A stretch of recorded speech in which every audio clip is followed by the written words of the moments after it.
What's up, YouTube fam? A couple of days before Christmas, so Merry Christmas. Starting next year, man, I have the stuff I need to make better videos, and I just want to say thank you for you guys that's telling me to do more stuff about make more videos about the car. I really do appreciate that because I'm like you guys, man. I love YouTube. I love watching guys showing us tricks and teaching us things and helping us understand stuff. So I'm just excited. So whatever you guys recommend, that's what I'm gonna do. Like I said, I'm not making any money. I just enjoy it because I'm a family man. I stay home. I go out and play with my car a little bit. That's about it. And I'm gonna let y'all know why I look like it's sitting down in the bag. But the reason why I made this video is because to tell you guys Merry Christmas and Happy New Year early. And so I was having something done in my car, opened up the trunk and had these little paddles looking deals in there, and it's supposed to be for wind deflection or diversion to the rims to keep the calipers and the rotors and everything in that area cool. It deflects air. So I went and have them installed. They said, well, man, your car's rated out front. I said, all right.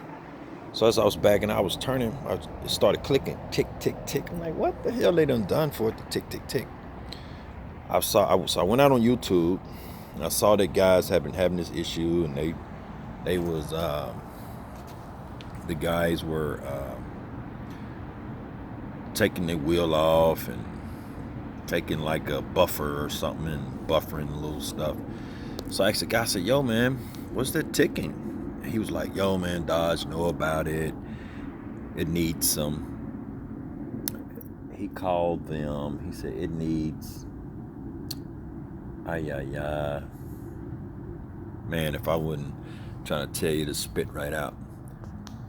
Some kind of friction plate. That's what he said. I'm sorry. Friction plate. And I said, okay, where they go? He said somewhere on behind the brake caliper, blah, blah, blah. So I said, all right.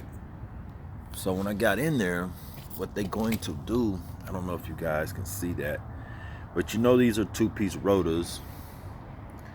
And when you look right there, you'll see where you see the rotor has that little metal piece with the screw in it. They say those don't be torqued right. That's the word he gave me.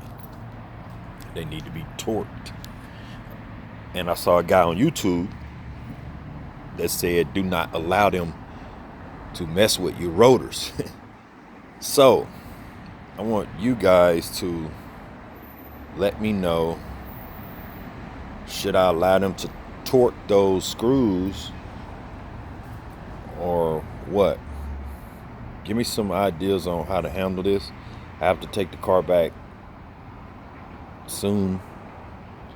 So let me know what you think. Peace.